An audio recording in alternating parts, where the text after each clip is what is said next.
राधा स्वामी दयाल की दया, राधा स्वामी सहाय, राधा स्वामी। सत्संग जितने भी हों उतने ही अच्छे हैं। सत्संग की महिमा जप से, तप से, यज्ञ से, हवन से, पूजा पाठ से सबसे ऊंचा बताया है और होता भी है। लेकिन सही मायने में सत्संग होना चाहिए और सत्संग करना चाहिए। सत्संग होना और करना में अंतर क्या है कि सत्संग वो होना चाहिए जिसमें किसी की निंदा ना हो, किसी की बुराई ना हो, बुराई में भी अच्छे गुणों को निकाल के उस रास्ते पे चलने के लिए समझाना, बताना और प्रभु के प्रति शुद्ध और पवित्र भावना रख के प्रेरित करना सत्संग होता है। और सत्संग का सुनना ये होता है कि जब सत्संग में जाते हो समय की कीमत समझा करो। इंसान का जीवन बहुत छोटा है। हम सभी जानते हैं और जानते हुए भी जो गलती करते हैं, नासमझी करते हैं, उसको हम भूल भी कह सकते हैं और भ्रम भी कह सकते हैं। और ये भूल और भ्रम के पर्दे हमने नहीं बनाए। यहाँ शासन मृत लोक में काल और माया का चलता है और वो अपने तरीके से इस जीव पर अपने डोरे डालते रहते हैं, इन जीवों को फंसाते रहते हैं। इसलिए सत्संग में जब जाते हो एकाग्रचित्त होके सत्संग के वचनों को श्रवण करना, सुनना। उनको सुनना ही नहीं, अपने हृदय में रख लेना। सिर्फ हृदय में रख लेने से भी काम नहीं चलेगा। उनके अनुसार अपने जीवन को बनाना। और अगर इन चीज़ों का आप पालन करते जाओगे तो मैं कहता हूँ कि आपका सुमरण, आपका ध्यान, आपका भजन, आपका अभ्यास बनने में कोई चूक नहीं होगी। क्योंकि इनके आ जाने से हमारा आचरण शुद्ध होगा, हृदय पवित्र होगा। और शुद्ध और पवित्र हृदय जब होगा तो उसमें किसी प्रकार की मलिनता और बुराई नहीं रहेगी। इसलिए सत्संग श्रवण करने के लिए तो कोई भी सुनता है, लेकिन जब तक उस पर तवज्जो नहीं दी जाएगी, जो मैंने एकाग्रचित्त की बात कही है, मन के अंदर दूसरा ख्याल उस समय नहीं होना चाहिए।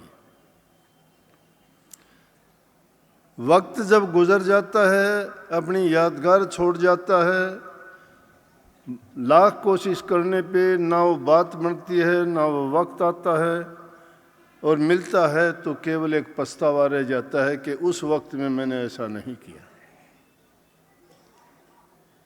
वक्त गुजरता है, भला भी होता है, बुरा भी होता है, घबराना नहीं। उस समय में अपने धैर्य को परखो, शांत चित्त होकर हालात को समझो, उसका समाधान निकलता है। लेकिन उतावलापन कर लेते हो, अपनी मर्जी, अपनी बुद्धि, अपनी चतुराई लगाते हो, वहाँ फिर यूँ समझो कि हम जैसा काल महाराज चाहता है वैसा कर रहे हैं। फिर सतगुरु वचन पे नहीं, सत्संग वचन पे नहीं, हम मन के कहे में चलते हैं। और जब मन के हाथ में बागडोर चली जाती है तो ये जीव लाचार हो जाता है, इसके बस का कुछ रहता नहीं। देखते नहीं आम जीवन में लोग नशे विषय विकारों में जब पड़ जाते हैं, उनकी आदत नहीं, वो प्रकृति बन जाती है। वो लाख कोशिश करना चाहते हैं छोड़ने के लिए, घर वाले परेशान होते हैं, उनके परिवार के लोग परेशान होते हैं, उन चीज़ों से बर्बादी होती है। उसको खुद भी समझ आती है कि मुझे ये गलत आदत हो गई, लेकिन फिर भी वो लाचार होकर उसी गलती को फिर दोहराता रहता है, क्योंकि वही बात है कि हम अपने बस नहीं रहे, मन के बस हो गए। और मन क्या चाहता है? मन चाहता है कि इस दुनियादारी के विषय विकारों में इस जीव को घसीटता रहे। प्रभु के नाम को लेने में इनको बड़ी कठिनाई होती है।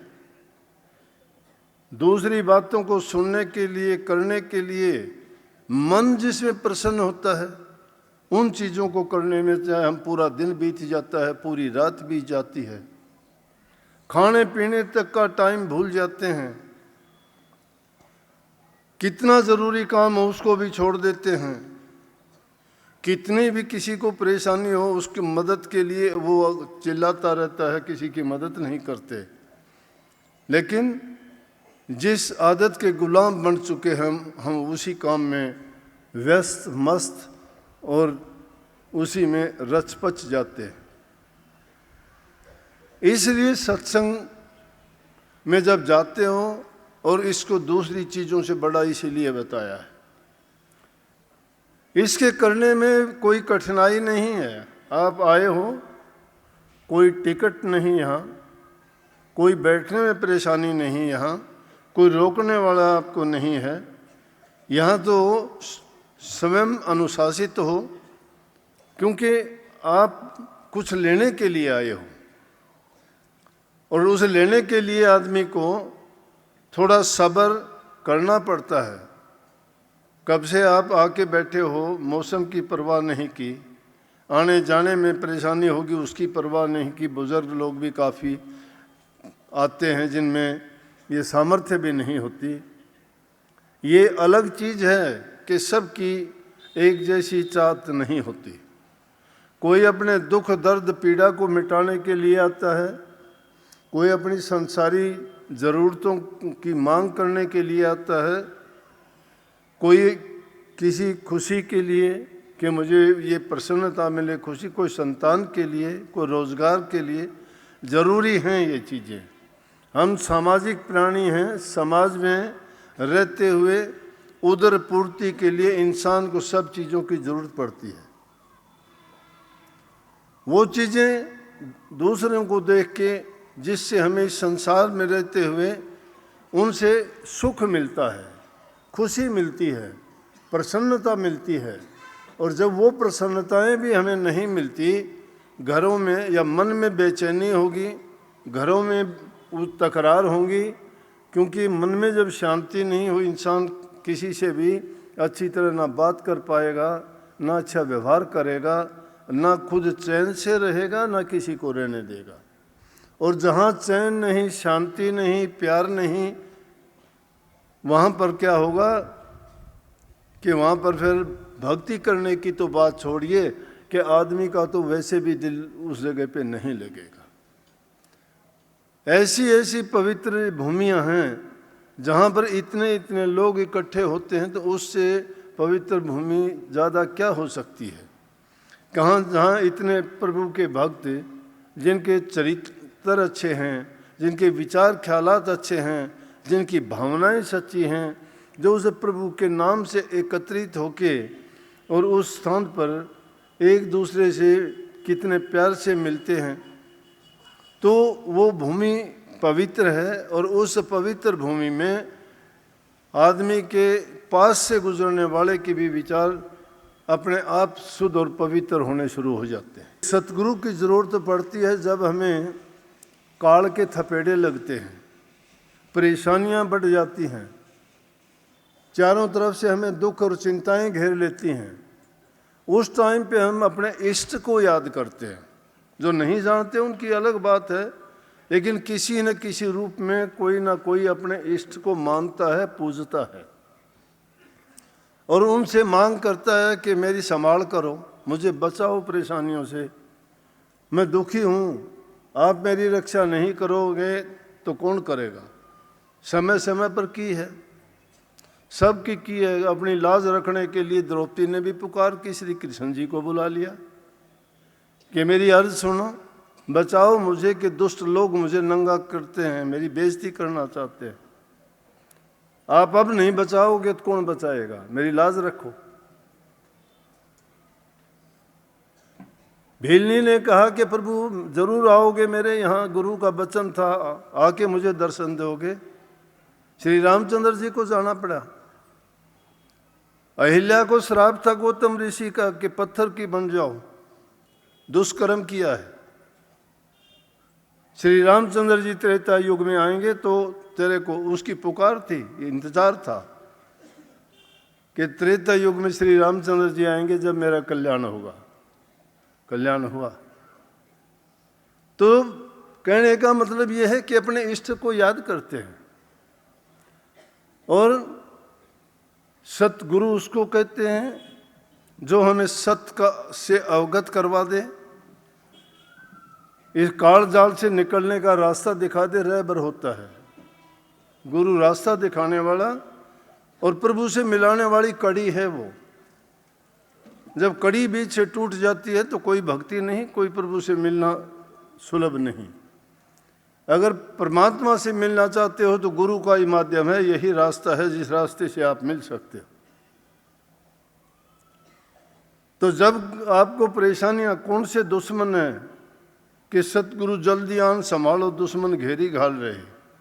दुश्मन दो तरह के हैं हमारे, दुनियादारी के भी दुश्मन हैं और अंतरी दुश्मन भी हैं। अभ्यासियों के दुश्मन तो उसके मन में रहते हुए घात लगाते हैं, वो है काम, क्रोध, लोभ, मोह, अहंकार, इच्छा, आशा, तृष्णा, वासना, ये घात लगाए रहते हैं। कभी हमें काम में फंसाते हैं, कभी क्रोध में घसीट लेते हैं, कभी लोभ में डाल देते हैं, कभी मोह के बंधन में फांस के इस जीव को ऐसा बना देते हैं कि ये बस दूसरी चीज़ इसको दिखाई नहीं देती। और कभी कुछ मिल जाता है तो अहंकार में ऐसा हो जाता है कि ना ये मालिक को मानता है, ना गुरु को मानता है, ना धर्म को मानता है और ना शर्म को मानता है, ना इसका कर्म धर्म कुछ नहीं रह जाता। तो ये वो 5 दुश्मन है जिनके बचाने के लिए कहा है। दुनियादारी के दुश्मन तो कुछ बिगाड़ नहीं सकते। क्या बिगाड़ लेंगे? वो शरीर का बिगाड़ लेंगे, रूह का कुछ नहीं बिगाड़ सकते। असली झगड़ा तो हमारी रूह का है। नाम रूहानियत का लेते हैं, रूहानियत की ओर तो चलते ही नहीं है। इसमें भी दुश्मन, बाहरी दुश्मन तो हैं। वो बाहरी दुश्मन तो मोटे बंधनों में आ जाते हैं, जिनको स्वामी जी महाराज ने कहा मोटे बंधन जगत के गुरु भक्ति से काट। वो तो वो हमारे गुरु भक्ति से कट जाएंगे। गुरु भक्ति, गुरु के वचन में चलने से, गुरु की आज्ञा का पालन करने से, गुरु के बताए वचन को मानने से। गुरु हमें क्या शिक्षा देगा? गुरु सेवा से। गुरु सेवा, गुरु भक्ति एक ही चीज़ है। गुरु के वचन की पालना करते जाओ, गुरु भक्ति है। गुरु भक्ति प्रभु की भक्ति है। सेवा भक्ति गुरु की बताई हुई एक तरकीब है, तरीका है, जिससे हमारी गुरु जो कहता है वो कहते चले जाओ। गुरु जानता है हमारी मुक्ति, हमारा कल्याण किस चीज़ में होगा। हम नहीं जानते, हमें नहीं पता कि हमारे कितने अपराध हैं, हमारे कितने मंदे कर्म हैं, कितने जन्म में हम क्या क्या करके आए हैं। अगर उनको गिनती की जाए तो हमें पता ही नहीं है। वो लिखने वाले ने ऐसे लिखे हैं, उनको दूसरा कोई नहीं पढ़ सकता। वो ऐसी कोई भाषा नहीं लिखी, उन्होंने किसी ग्रंथ में नहीं लिखी, हमारे नसीब और कर्म में लिख दी गई है, हमारे भाग्य में लिखी हुई है, जिसको हम भाग्य, नसीब, कर्म कहते हैं। वो लिखी, वो अनस्पोकन, अनरिटन, ना वो देखी जाती है, ना वो पढ़ी जाती है, ना वो बोली जाती है। पढ़ भी नहीं सकते। उसको लिखने वाले ने ऐसे लेख लिखे हैं जिसमें कलम, स्याही, कागज़, किसी की चीज़ की ज़रूरत नहीं। वो होती तो शायद हम उसको बदल भी थे, लिख भी लेते, लेकिन उस भाषा को पढ़ने वाले सतगुरु हैं और वही जानते हैं। इसीलिए सेवक के लिए भिन्न भिन्न सेवाएं निर्धारित करते हैं। किसी की मुक्ति या भक्ति को करवाने के लिए उसको सेवा तन की दी जाती है, किसी को धन की दी जाती है, किसी को मन की दी जाती है। लेकिन हम गुरु को भी दरकिनार कर देते हैं। गुरु को एक आम आदमी भी नहीं जानते। हम एक रस्म रिवाज के अनुसार गुरु को धारण करते हैं, हम जरूर करते हैं, दिखावे के लिए करते हैं, अपनी मान बढ़ाई इज्जत के लिए करते हैं, अपने स्वार्थ के लिए गुरु के लिए करते हैं। लेकिन उसमें भी हमारी ही इज्जत होनी चाहिए, गुरु का कोई लेना देना नहीं। गुरु को गुरु नहीं मानते, गुरु के तो गुरु खुद बन जाते हैं, क्योंकि इस इंसान को मान बढ़ाई चाहिए, इसको इज्जत चाहिए। ये जब तक अंदर से साफ नहीं होता है, दीनता, अधीनता, गरीबी जब तक नहीं आती, संत मत के काबिल नहीं है इंसान। वो जो सेवा नहीं करता है, गुरु की आज्ञा में नहीं चलता है, अहंकार में बैठा हुआ है, वो इंसान, मैं कहता हूँ 7 पीढ़ी तक भी अगर गुरु के चरणों में पड़ा रहेगा, कभी उसका कल्याण नहीं हो सकता, क्योंकि वो मन के दायरे में है और बुद्धि के खेल में फंसा हुआ है। जो बुद्धि और चतुराई में रहता है, ये नहीं कि संसार की चीज़ों के लिए गुरु धारण किया, संसार के पदार्थ मिले तो गुरु बहुत अच्छा है, वो नहीं मिले। गुरु कौन से शराबकार नहीं है। गुरु नहीं चाहता, अगर गुरु की मानोगे, गुरु की चाहोगे, तो गुरु तो कहते हैं कि ये चीज़ें मैं तेरे लिए देना ही नहीं चाहता तुझे। हम संसारी लोग जो चीज़ मांगते हैं वो कहते हैं ये बीमारी है, इस बीमारी को मैं क्यों दूं। लेकिन हम क्या है कि हम चाहते, परंतु संत मत की शिक्षा ये है कि पहले उदर पूर्ति का, रोजी रोटी का काम जरूर होना चाहिए। उसके लिए इंसान काम करे, अपना हक हलाल ईमानदारी की कमाई करे, अपनी हक हलाल की कमाई का, ईमानदारी का, सच्चाई का जो इंसान कमा के खाता है, उसके विचार अच्छे रहेंगे, उनकी संतान भी पवित्र होगी, उसका जीवन भी अच्छा होगा, वो धर्म और कर्म को जानने वाला होगा, उसके दिल में दया भाव होगा, प्रेम होगा, सहन शक्ति होगी और धैर्य होगा। ये चीज़ें कब आती हैं? शुद्धता से। अरे गंदगी जहाँ होगी वहाँ तो बदबू आएगी, बदबू आएगी, कोई पास नहीं बैठने देगा, हम खुद भी उस बदबू से तंग आ जाएंगे। इसीलिए तो आप उस बदबू को दूर करने के लिए कपड़े आप साफ करते हो, स्नान रोजाना करते हो, दातुन आप साफ करते हो, घरों में झाड़ू पोछा रोजाना करते हो। क्यों करते हो? गंदगी मिटे। लेकिन हृदय की गंदगी मिटाने का कभी प्रयास करते क्या? बल्कि अपने लाभ के लिए तो हम ये सोचते ही नहीं, बुरे से बुरे काम शुरू कर देते हैं। अभी अलाउद साहब कह रहे थे कोई नहरों का बारे में, बड़ी अच्छी बात थी कि हम ये सोचते नहीं, अपना अपना स्वार्थ सोचते हैं कि मेरा अच्छा हो जाए, दूसरा कुछ भी हो। अपने घर का कूड़ा करकट बवार के अगर दूसरे के दरवाजे के सामने डालते हो, कौन सा नेक काम है? बहुत बुरी बात है। अगर दूसरे के भी गंदगी है, उसको भी अगर दूर करो तो वो एक नेकी है, वो एक तुम्हारा नेक कर्म है, जिसको करना अगर सब सीख जाएं तो मैं कहता हूँ कि आपको कुछ करने की ज़रूरत ही नहीं, सीधे ही बैकुंठ चले जाओगे बिना नाम भक्ति के भी। स्वर्ग और ये तो बहुत आपको सहज में मिल जाएंगे, जिनके लिए दुनियादार बड़ी चीज़ मानते हैं। लेकिन संत मत की ये शिक्षा नहीं। संत मत तो इस जीव का कल्याण, कल्याण का मतलब सदा की मुक्ति, इस जन्म मरण से छुटकारा, ये काल जाल की जंजीर काट के उसको इस काल की जेल से रिहा कर देते हैं।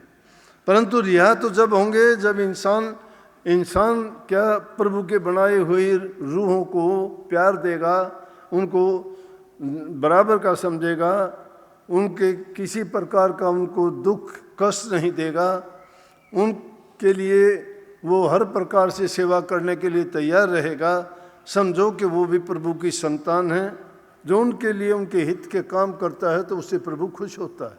आज ये नए नए रोग बीमारियां किसने पैदा की? वो बीमारियां और किसी ने नहीं, हमने ही पैदा की हैं।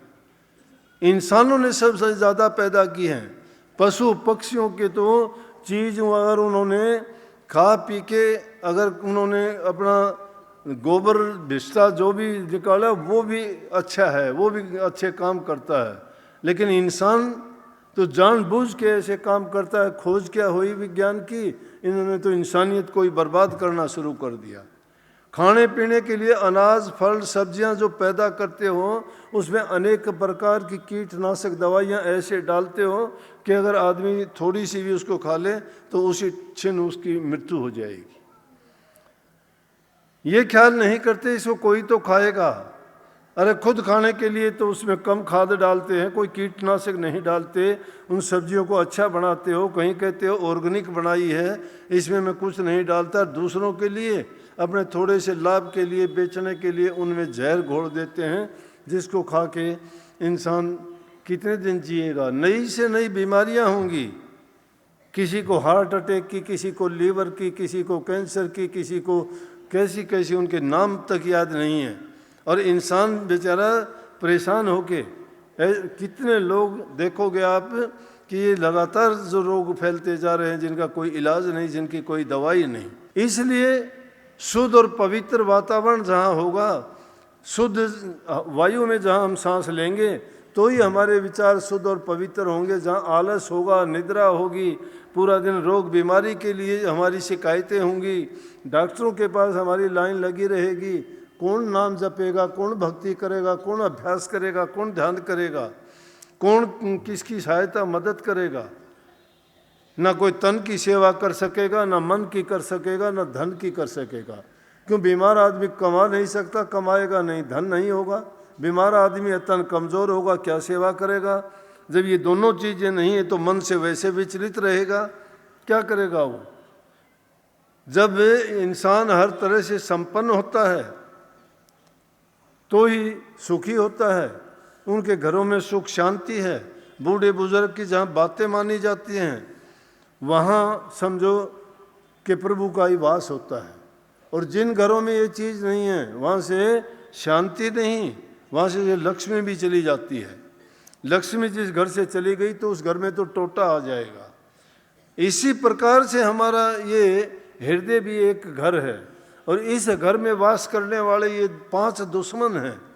वो दुश्मन जब तक हमारे पीछे लगे हुए हैं, महापुरुषों ने फरमाया सगली सृष्टि के 5 सिकदार,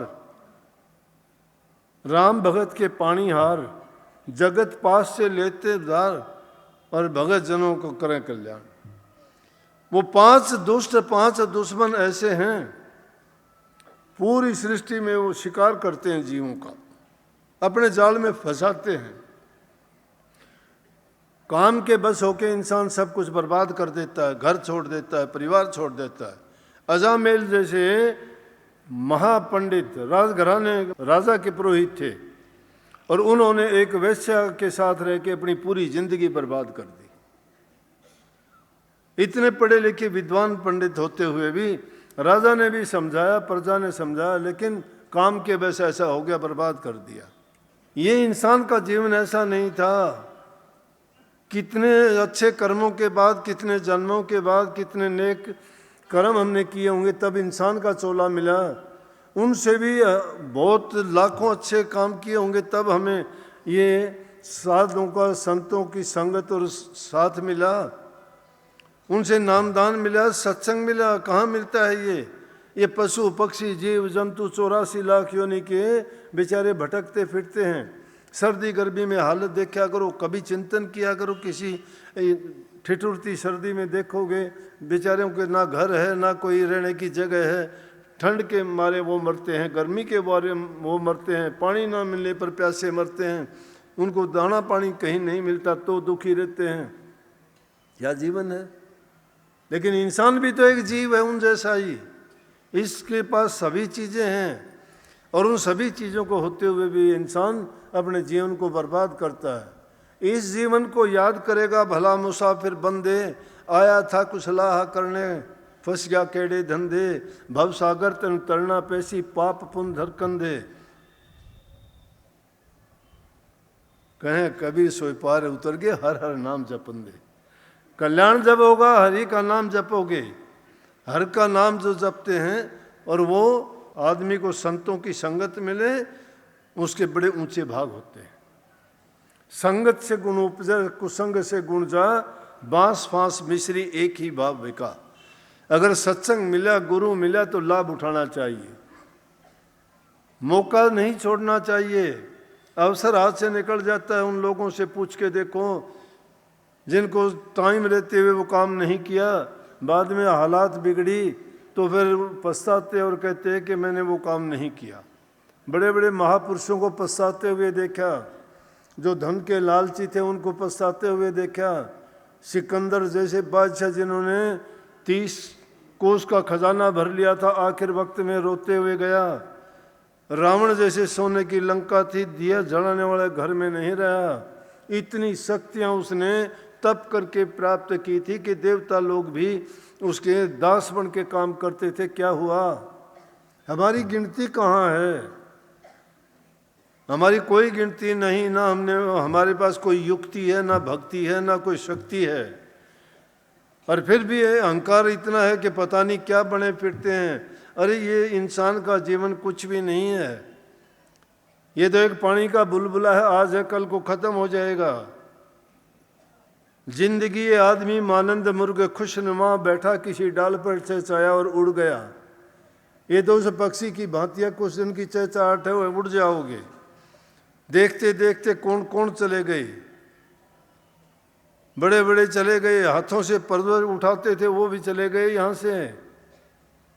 जो समुद्रों पार गए थे वो भी गए यहाँ से।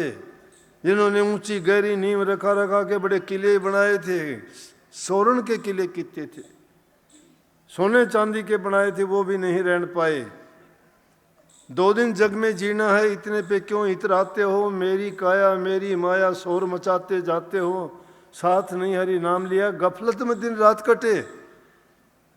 अफसोस की कुछ किया नहीं, दुनिया से खाली हाथ चले।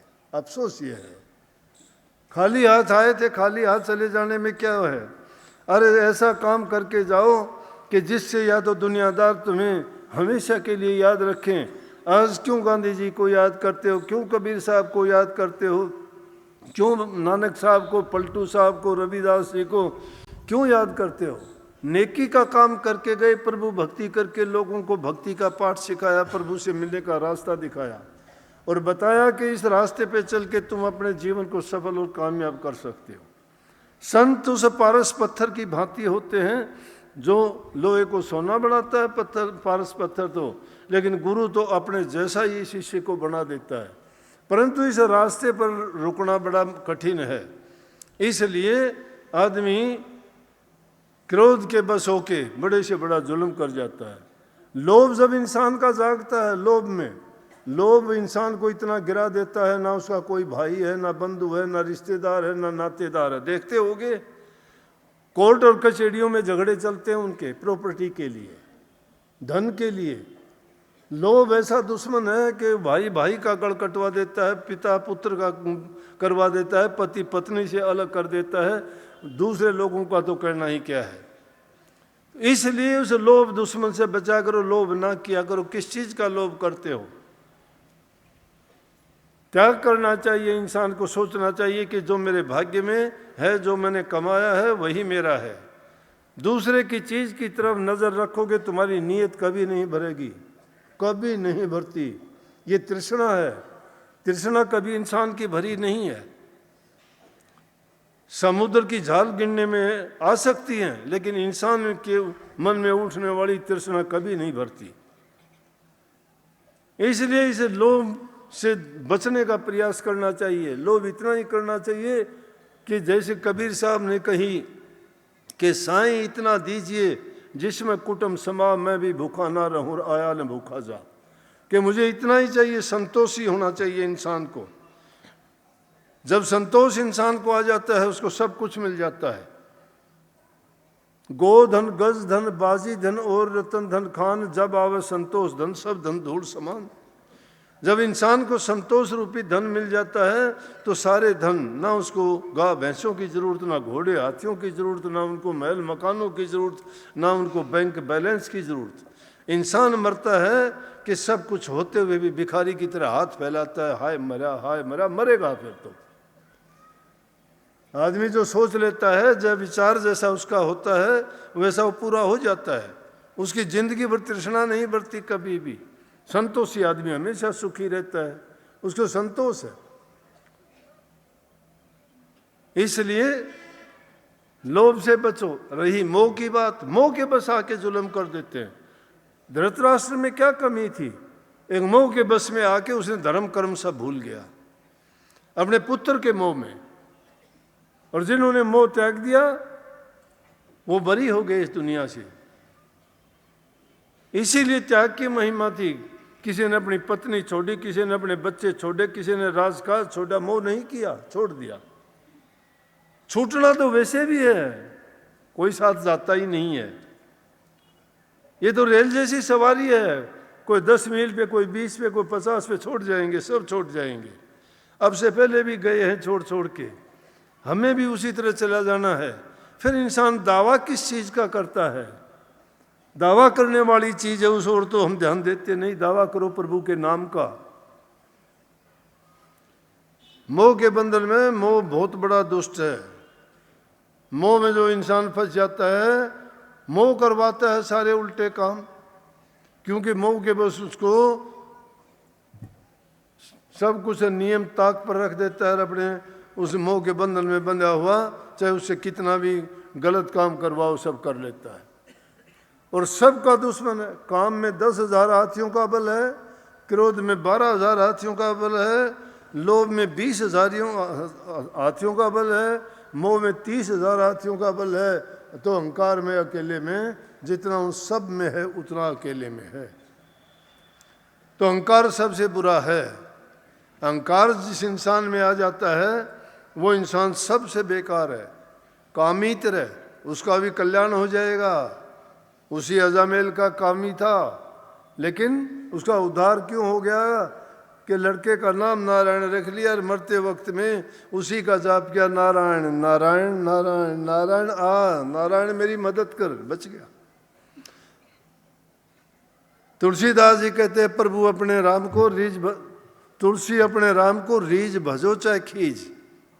उसने रीझ के नहीं बजा, बोला कि राम का नाम नहीं लूंगा, महात्माओं से करने लगा, और कुछ भी कहो मैं आपकी बात मान लूंगा।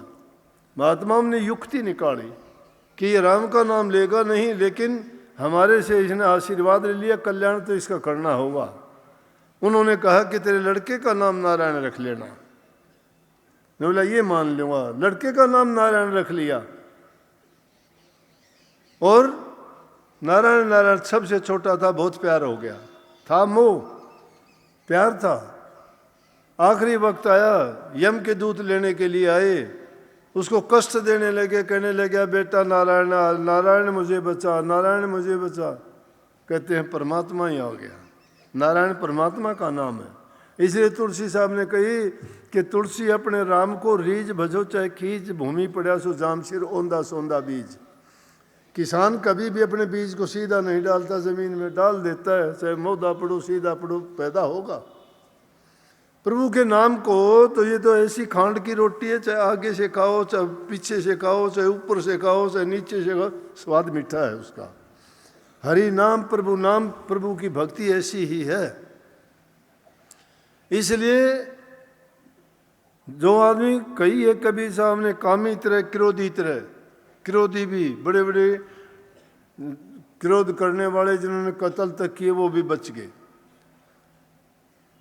कामी क्रोधी लालची भी इतर जाता है, लेकिन आन उपासक और कीर्तघन, आन उपासक वो है कि अपने गुरु को छोड़ के किसी दूसरे गुरु की उसमें चला जाए,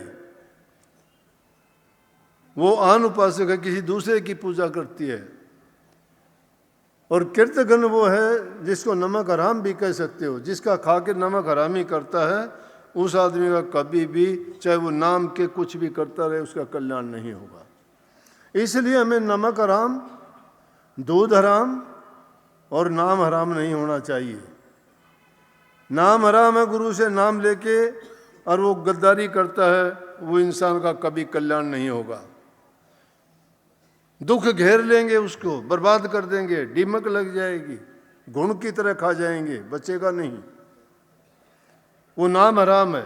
दूध हराम, किसी माँ का दूध पी के अपनी माँ की जो सेवा नहीं करता, उसकी आज्ञा का पालन नहीं करता, उसकी इज्जत सम्मान नहीं करता, वो दूध हराम करता है, दूध लजाता है। हमारे देश की संस्कृति रही थी कि माँ अपने जवान बच्चे को भी दूध का वास्ता देती थी कि बेटा अगर मेरा दूध पिया है और युद्ध के मैदान में जाता है तो मैं देखूंगी कि अगर तू युद्ध के मैदान में शहीद भी हो जाता है तो घाव तेरी छाती पे होना चाहिए, पीठ पर नहीं, कि मेरा दूध मत लजाना। इसीलिए ब्याह शादियों में अब तो शायद रिवाज है कि नहीं, जब घोड़ी पे चढ़ के दूल्हा बन के बहू लेने के लिए जाता है तो उसकी माँ एक बार सूंड करती है उसको दूध पिलाने का बहाना। वो उसका मतलब तो यही था। लेकिन यहाँ तो अब तो युद्ध के लिए नहीं जाते हैं ना, बहू लेने के लिए जाते हैं, परंतु परंपरा पड़ जाती है, वो पड़ जाती है, निभाते हैं उस परंपरा को अब भी। और तीसरा है नमक हराम। अगर किसी का नमक खा लिया, ये पुराने ज़माने की ये थी, जिस इंसान का नमक खा लेते थे वो इंसान कभी उसके साथ गद्दारी नहीं करता था। कहते हैं एक बार किसी घर में चोर घुस गए। ज़माने कुछ ऐसे थे, घर में नमक ला के रखा हुआ था, क्या चीज़ चोरने की होती थी, अनाज अनूज ही चोरते थे, धन दौलत इतनी होती नहीं थी, होती तो भी वो गरीब आदमी के पास कहाँ। चोर घुसे घर में, जाके देखा तो उसने सोचा कि हाथ मारा तो एक मिट्टी के बर्तन में नमक डला हुआ था। उसने सोचा बुरा होगी, उसने ठा के मुंह में ले लिया, लेते ही वो था नमक। वो नमक के खाते ही दूसरे जो चोर थे साथ वाले, उनसे करने लगे बात सुनो कि चलो इस घर में चोरी नहीं करेंगे। बोले क्यों? बोला इस घर का नमक खा लिया मैंने। उस घर में उन्होंने चोरी नहीं की। जब चोरों के भी नियम थे, आज तो साहूकारों के भी नियम नहीं है। धर्म कर्म को लोग भूल जाते हैं, मर्यादाएं भूल जाते हैं, हमारी संस्कृति को भूल गए हम। अगर उन चीज़ों का भी हम पूर्ण रूप से अनुसरण करें, उन पर चलें, उनको याद रखें, तो भी हम अपने जीवन में कभी दुखी नहीं रह सकते। आज जिसके पास धन है वो भी भूखा है, सब कुछ है वो सबसे भूखा है। सब कुछ होते हुए कहता है मेरे पास कुछ नहीं है। परमात्मा उसको ऐसा ही बना देता है, वो भूखा है, उसके पास सब कुछ होते हुए कुछ नहीं है। एक बार एक चीन का महात्मा था, चीन में, नाम पता नहीं, ऊट पटांगी होते हैं, मैं कुछ भी कह दूंगा आप मान लोगे। लेकिन वो बैठा हुआ था जंगल में, तप करता था एकांत में, और एक तरफ से दूसरे राजा आ गया, उस रास्ते से गुजरान हुआ तो उसने देखा इस जंगल में अकेला आदमी क्या करता है ये। उसको देख के उसके पास गया, बोला कि तुम कौन है? बोले आप कौन हो? राजा कहने लगा मैं राजा हूँ। बोला मैं राजा हूँ। बोला तू राजा कहाँ है? राजा के पास तो सेना होती है, तेरे पास सेना है? राजा के पास खजाना होता है, तेरे पास खजाना है? राजा के पास तो सेवक होते हैं, तेरे पास सेवक है? बोला राजा की दुश्मनी होगी किसी के साथ, डरता सेना रखता होगा, मेरा कोई दुश्मन नहीं है, सेना रखने की जरूरत नहीं। बोला धन, बोला मुझे मेरी तृष्णा नहीं है, राजा को तृष्णा होगी धन की, मुझे सारी चीज़ों की ज़रूरत परमात्मा अपने आप पूरी करता है। ये इंसान को भरोसा नहीं है। जिसने पैदा किया है वो सब कुछ देता है, टाइम पर देता है। रहो निचिंत करो मत चिंता, चोंच देई सोई चिंत करेगो, पाँव पसार पड़ो दिन सोवत पेट दियो सोई पेट भरेगो, जीव जिथे जल में थल में पुन पाहन में पहुँचाए धरेगो, भूख ही भूख पुकारत है सुंदर कह तू तो भूख मरेगो। जो कहता है भूखा मर गया, भूखा मर गया, भूखा मरेगा। और जब कहता है कोई कि सब मौज है, फकीरी हालत, ना कुछ खोने की चिंता है, ना कुछ पाने की लालसा है, वो फकीरी जीवन है। मस्त, मिल गया ठीक, नहीं मिला, लेकिन जिसने पैदा कर रखा है उसने तेरा इंतजाम कर रखा है, सब कर रखा है। लेकिन ये सोच के हाथ पे हाथ धर के नहीं बैठना, पुरुष तो करना पड़ेगा, मेहनत और काम करना पड़ेगा, उसके लिए आपको सभी चीज़ें उन्होंने दी है, उनका प्रयोग करना है। ये इंसान को ऐसा औजार मिला है, ये बेगाना है, लेकिन काम लेना है इससे, और इससे और किते कोई काम नहीं। काम क्या लेना है? लालदास ने कहा, लालदास उठ भजन कर, आलस ऊंग निवार, रिछ बेगाना कारज अपना, वक्त से ले संवार। ये रास बेगाना है और वक्त है थोड़ा सा, तो कुछ समय के लिए औजार मिला है, तू अपना काम संभाल ले इससे, उठ के भजन कर, भजन से काज संवरेंगे। भजन कोई गीत गाना नहीं, भजन करना है प्रभु का चिंतन करना, मनन करना, उनको याद करना। प्रभु को याद करोगे, अपने ही ख्यालों में कोई बुराई नहीं रहेगी। ये हो नहीं सकता कि कोई समुद्र के पास बैठा हो और प्यासा मर जाए। ये कोई हो नहीं सकता कि कोई बगीचे में जाए और कहे कि मुझे दुर्गंध आती है। ये हो नहीं सकता कोई अग्नि के पास बैठ के कह दे मुझे सर्दी लगती है, क्योंकि उनकी तासीर है उसको ठंडक देने के लिए। महापुरुषों के पास जाके कोई दुष्ट आदमी ही ऐसा होगा जो नहीं सुधरता, जिस पर कोई काल महाराज की विशेष कृपा हो, वो है संतों से आदमी खाली आता है। नहीं, संतों के पास तो बड़े बड़े दुष्ट, बड़े बड़े डाकू, बड़े बड़े ठग और चोर भी महात्मा बन के निकले हैं। महापुरुष उनको सुधार देते हैं। जो पारस के परस से लोहा कंचन हो, त्यों संतों के संग से जड़ से चेतन होए। दुर्मति बाजे सहज ही और पड़े चढ़े सुमति का रंग, जो नर मन वचन कर्म से आए मिले सत्संग। जो सत्संग से मन और वचन और कर्म से पवित्र होके जो आके जुड़ जाता है, वो इंसान निश्चय ही मुक्ति पाता है। निश्चय क्यों पालेगा? तीन ही चीज़ों से तो हम कर्म करते हैं, और तीन ही चीज़ों को अगर सुधारने तो हमारा तो कल्याण हो गया। तन पवित्र सेवा किए, धन पवित्र किए दान, मन पवित्र हरि सुमरण से त्रिविध हो कल्याण। तन को पवित्र करना चाहते हो तो सेवा किया करो, मन को पवित्र करना चाहते हो तो प्रभु का चिंतन किया करो, नाम जपया करो, अभ्यास किया करो, सुमरण किया करो, ध्यान किया करो। जब भी एकांत में समय मिलता है, अपने आप में ये चिंतन करके देखा करो कि मेरा जीवन है क्या, मैंने क्या किया है जीवन में। अरे दुनिया में आए हो तो कुछ नेकी करके जाओ, कुछ भला करके जाओ, कुछ अच्छा करके जाओ। ये नहीं कि जिनके लिए तुम पाप कर्म करते हो, जिनके लिए तुम भीख मांगते हो, जिनके लिए तुम अपना दीन धर्म खो देते हो, जिनके लिए तुम बड़े से बड़ा पाप कर जाते हो, वही तुम्हारा अंत टाइम में साथ छोड़ देंगे। वो तुम्हें दूसरा दर दिखा देंगे। तुम्हारी इज्जत और कदर, तुम्हारी तिथि भी नहीं पूछेंगे। जब तुम खटिया पे लेटे होगे, आखिरी वक्त होगा, जब तो दुआ प्रार्थना ये होंगी कि परमात्मा इसको उठा ले। अब तो जिनके लिए करते थे तुम देखते रह जाओगे, तुम्हें पानी तक देने के लिए नहीं आएंगे तुम्हारे पास। तो इसलिए उनके लिए क्यों ऐसा करते हो? अपने जीवन में क्यों तुम ये पाप कर्म का बीज बोते हो कि जिसका परिणाम तुम्हें भुगतना पड़ेगा दूसरों को सुख देने के लिए? अपने सुख को नहीं देखते। हमें सुख किस चीज़ से मिलेगा? प्रभु की भक्ति में। नाम हर चीज़ को पवित्र करने वाला है। नाम बड़े से बड़े पापों से मुक्ति देने वाला है। नाम हमारे बड़े से बड़े दुखों को दूर करने वाला है। जब कभी तुम किसी चीज़ से, समस्या से दुखी हो, परेशान हो, या आपको कोई ऐसी चिंता हो, उस वक्त में एकांत में जाके सब चीज़ों को भुला के उस प्रभु से दुआ मांगा करो। वो सबको देता, आपको भी देगा।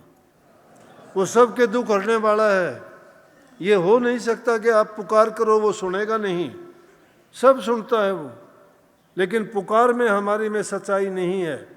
जब मतलब होता है तो उसको याद करते हैं, खाली वक्त में तो हम खुद ही बन जाते हैं।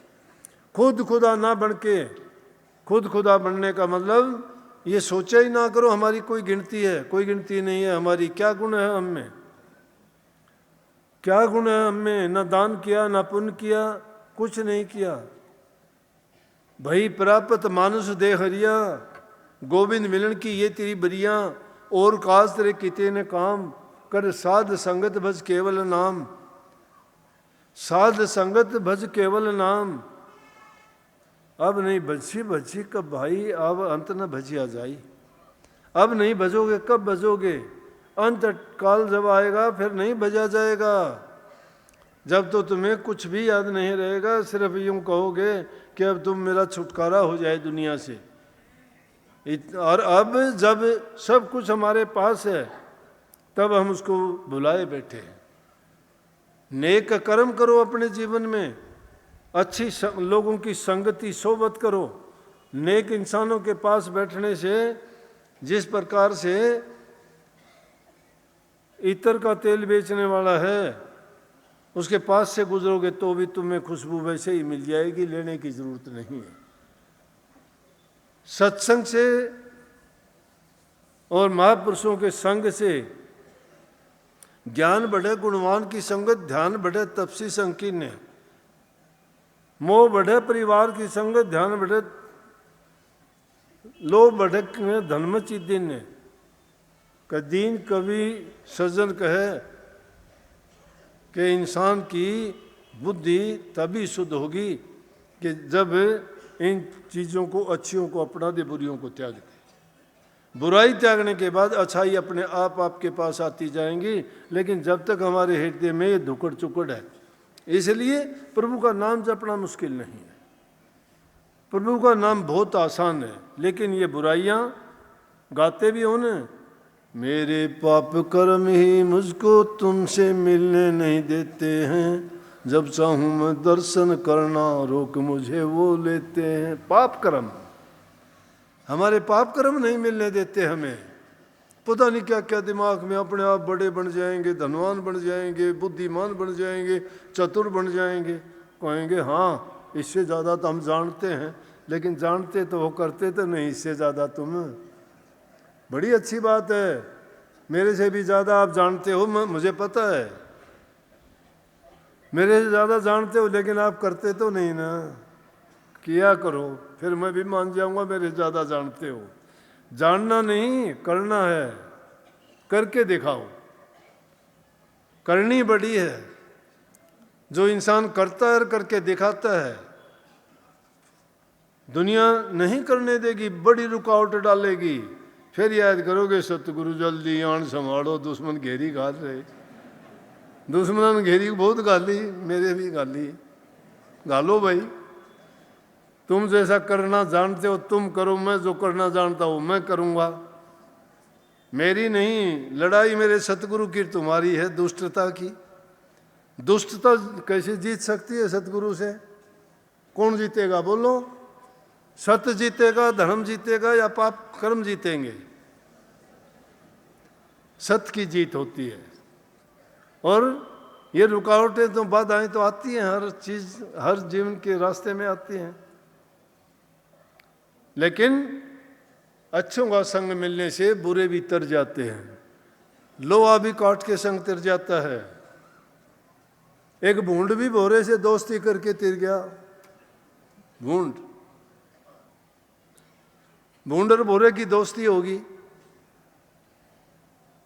अब भूंड की तो आदत है कि गंदगी में जाएगा वो, तो भोरे से कहने लगा यार आ मेरे पास, एक दिन निमंत्रण दिया गया, जाके देखा गंदगी पर लगा रखे ढेर गंदगी के, गोले बड़ा बड़ा धर रखे चारों तरफ। समझ गए ना, उल्टे पाया तो ले जाके। भोरे ने नाक सिकोड़ लिया बेचारे ने, क्या अच्छा फंसा। बोला खा पी, बोला कि छक लिया मैं तो बस सगुन देते, मुझे नहीं चाहिए कुछ भी, मेहरबानी कर अब तो छुट्टी कर। फिर एक काम करना, बोला बोल। बोला मेरे पास आना। बोला ठीक है। मौका लगा, भूंड गया कि यार दोस्त के पास चलूं भाई, मैं बुला के लाया था, मैंने तो बड़ी इज्जत उसकी करी, बड़ा खान पान ने दिया, अगर ना खा तो मैं क्या करूं। गया भोरे के पास, है भोरा दो बगीचे में रहता है, भिन्न भिन्न प्रकार की सुगंधी, भिन्न भिन्न प्रकार के फूल भूंड ने कहाँ देखे थे। भूंड देख के और बड़ा मस्त हो गया। भोरा तो अलग अलग फूलों पे घूमता, और उसने तो जान दी शुरू झटके। जिस तरह कोई आदमी चला जा किते खास ब्याह शादी में और उड़े जाके देखे कि शुरू में के लिए भाई शुरू में लड्डुओं की परात भरी है, उसने खाना शुरू कर दिया। उसने नहीं मेरा अगर रसगुल्ले भी हैं, वो फिर पछतावा है क्या तेरी के पेट तो भर लिया मन लाडमन ने, माल तो आगे रह गया। हुई थी एक बार ये बात। मैं भी एक शादी में चला गया दिल्ली, मेरे साथ थे 5-7 लड़के, वो भी बेचारे देहाती थे मेरी तरह, उनने भी कौन देखा था। ये सेठा का शादी पहले तो बाहर देखे तो वो आजकल तो मन भी बेरा पट गया भाई क्या क्या होता है। वो पहले मन भी घाट बेरा था, बिठा दिए भाई हमने, उनने बेचारे ने बहुत इज्जत मानते हैं। और फिर वो लड़के थे ना जो मतलब कारते, जो सामान ला के न कहा करें ये लो जी ये लो, वह ले आए यार। ये मैंने ठाठा इन्हें सोचा बड़ा माड़ा हाथ लग गया। वो रंग बिरंगे गिलास ले आओ पानी के ठा में 2 घूंट भरे पीछा, एक के खाली कर दी ट्रे जब आंधी। और वो स्टार्टर था वो खा जा सारा, वो लेके दाम जाना वो लीकड़ा एक गो के ठा होगा, ये एक ठानी थोड़े थे, सारी प्लेट एक के ले जा, भर गया पेट। थोड़ी देर में उनमें तो एक जना गया भीतर, वो खाना वाली जगह देखी ने बोला तरीके लुट गए। बोला क्या हुआ? बोला हुआ कि खाना तो भीतर है अभी तो रहे। तो भाई बूंद में भी वो बन गई, बूंद में भी वो बन गई। बोरा तो घूमता फिरता रहा, वो जाके ने एक सुंदर सा फूल देखा और उसमें सुगंध का डूंडा पट, जाके उसमें बैठ गया। बैठने के बाद बेहोश हो गया, नींद आ गई। क्यों गंदगी का रह उड़ा था, इतनी अच्छी खुशबू मिली, सो गया आराम से। रात होगी, रात ने फूल बुझ जाए, रात में फूल बुझ गया, सुते रहा 8-8 से। अगले दिन 2 फारा हो गया न, सवेरा जब होया दिन निकला, आया एक पुजारी, फूल ने तोड़ के ने और लेके गया, ले जाके मंदिर में परमात्मा की माला में उन पर चढ़ाया। उड़े चढ़ाया, भूंड उड़े पहुंच गया। कड़े गंदगी का रहने वाला, कड़े मंदिर में शुद्ध पवित्र, आँख खुली देखे तो घड़ियाल बाजे हैं, घंटे बाजे हैं, आरतियाँ उतरे हैं, लाइट जले हैं भिन्न भिन्न प्रकार की, और भूंड तो मस्त हो गया। अच्छी जगह पहुँचे भाई, सुना कर देने वाला स्वर्ग हो से, लेकिन यो ऐसे स्वर्ग शायद। प्रभु के दर्शन करके मस्त हो गया। इतनी देर 2 फारे का टाइम हुआ, 12 बजे के बाद वो सारे फूल इकट्ठे करे पुजारी ने और ले जाके गंगा जी में बहा दिए। वो फूल के ऊपर बैठा भया जा है मस्ती में। गंगा तो हर चीज़ को पवित्र करने वाली है, बड़े से बड़े पापियाँ ने भी पार करते हैं, सबके पाप भर लेती है। उन्होंने देखा, भोरे ने सोचा यार बुलाया था कहाँ गया, ढूंढता फिर है। वो ढूंढते ढूंढते बगीचे में कोई दिखा, देखा तो गंगा जी में जा फूल पे बैठा। बोला बोल भाई क्या हालचाल है, कहाँ चला? बोला हाँ पूछना। बोला इतनी मेरे तो मज़े कर दिए आपने, ऐसा तो मैंने ज़िंदगी में कदे होया ही नहीं। बोला किस तरह भाई? बोला भलों की नीच जात नीची गति नीच घरों में बास। मैं नीच था, नीचे कर्म थे मेरी, नीची जाति नीच घरों में बास था। भलों की संगत मिली पाया बास सुबास, के भले आदमी हुआ संग मिला तो मुझे बहुत अच्छा, सारा सब के पवित्र हो गया। और बोले आगे, बोला पुनः भलों की संग से और पहुंचा ठाकुर द्वार, के भलों की संग से ही मैं परमात्मा के द्वार पर पहुंचा और दर्शन पाके संत के, और हो गया बड़ा खुश। दर्शन पाके बड़ दुख सुख अपार के दर्शन पाके मैं बहुत खुश हो गया। प्रभु के दर्शन किसने हो से बोला, लेकिन भले इंसानों का संग करके मैं वो दर्शन करके बड़ा खुश हो गया। अब तो गंगा जल विखे और करके मैं स्नान, चल आजा बैकुंठ का प्यारे मित्र सुजान, कि तेरा बहुत बहुत लाखों गुणगान करूँगा कि तन्ने जो है मैंने यह गति करवा दी, हमारी यह गति कहाँ होनी थी। ये भूंडर भोरे की दोस्ती नहीं है, हमारे जैसे नीच कर्म करने वालों की बात है। वो अगर महापुरुषों के साथ मिल जाएं तो उनका संग करने से उनकी बुराई छुटा के, वो गंदगी जिनसे बदबू भरी चीज़ों में हम फंसे पड़े हैं, पाप कर्मों में जिनमें हम लुटे जा रहे हैं, उनको छोड़ के शुभ कर्मों में लगें, पवित्र कामों में लगें, प्रभु की भक्ति करें, हमें प्रभु के दर्शन होंगे, सारे पापों को धोके और अपने बैकुंठ धाम को नहीं मुक्ति द्वार को पहुंच जाएंगे।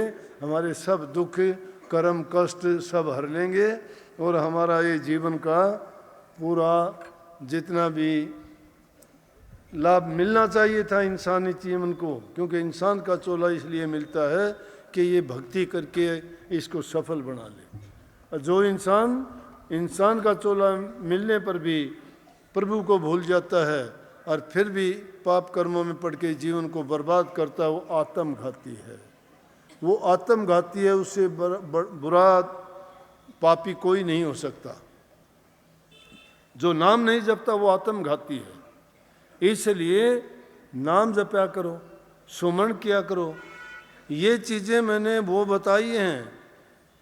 इसलिए ये कहानी सच्ची नहीं होती, कहानी वो सार की ओर लेके जाती हैं। कुछ लोगों को ये रोचक बातें अच्छी लगती हैं, उनका मन लगेगा। बिहार से एक राजनीतिक नेता आ गया, एक दिन मुलाकात होगी एक शादी में, कहने लगा जी मैं सत्संग आपके सारे सुनता हूँ, आने वाला सत्संग में जो बात बताते हो मुझे वो बहुत अच्छी लगती है। अच्छी लगती है ना, वो बात जब अच्छी लगेगी किसी को तो उसकी रुचि बढ़ेगी ना, और रुचि बढ़ेगी तो वो काम करना चाहेगा कि नहीं। जब आपको ये बात अच्छी नहीं लगेगी तो आप सत्संग में क्यों आओगे ना। और बात अच्छी नहीं लगेगी तो नहीं आएगा कोई भी। तो बात इनसे ही धीरे धीरे करके पहली पीढ़ी से अगली पीढ़ी, अगली से ऊपर वाली पीढ़ी पे पहुंच जाओगे। रूहानियत कुछ और चीज़ है। रूहानियत क्या है कि समय निकाल के रोज़ाना चाहे तुम 10 से 15 मिनट के लिए एकाग्रचित होके सब चीज़ों को भुला के कुछ नहीं कर सकते तो प्रभु के सामने अरदास किया करो कि मालिक मैं अनजान हूँ, मैं अज्ञानी हूँ, मैं भूल करता हूँ, सब कुछ जानते हुए भी मजबूर हूँ, मेरे से गलतियाँ होती रहती हैं, मैं ना चाहते हुए भी गलतियाँ होती हैं। मेरे कसूरों को माफ़ करके अज्ञानी समझ के मुझे माफ़ करना और आपके चरणों में मेरा मन जोड़ना और मुझे अच्छे रास्ते पे चलाना, मेरी बुराइयां मिटाना और आपकी याद बनी रहे, ऐसा वरदान मुझे देके मेरे जीवन को सफल बनाना। ऐसी अरदास अगर इससे करोगे प्रभु से तो तुम्हारी पुकार सुनी जाएगी, उससे तुम्हारी मन की वृत्ति एकाग्र हो जाएंगी। अपना समय सेवा में, बूढ़े बुजुर्ग की सेवा, मेरे दीन गरीब दुखी की मदद किया करो। तुम्हारे हृदय में दया और प्रेम उमड़ेगा, वो भक्ति के अंग हैं। सेवा करना बूढ़े बुजुर्ग का, जबान से मीठा बोला करो, अच्छा व्यवहार किया करो सबके साथ। अपनी नीयत को बुरा ना बनाओ, किसी की लेने के लिए नीयत ना रखो, देने की नीयत रखो। अगर लेने की नीयत रखोगे मांगते रहोगे। अगर देने की नीयत रखोगे तो तुम देने वाले बनोगे, दाता बनोगे। तुम भिक्षुक ना बनो, भिक्षुक हमेशा मांगता ही रहेगा। सुदामा जी मांगता ही रहा सारी जिंदगी, और श्री कृष्ण जी दाता थे, वो दाता बने, राजा बने, पूरी दुनिया को क्या क्या दिया।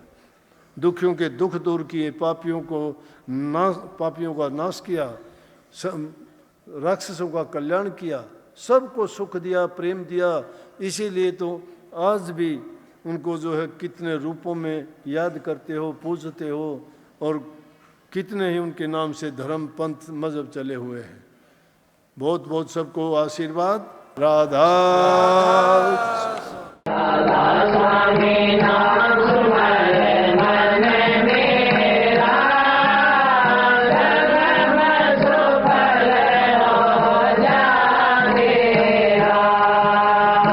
आप हमारे वाणी चैनल को सब्सक्राइब करें, वीडियो को लाइक करें, शेयर करें।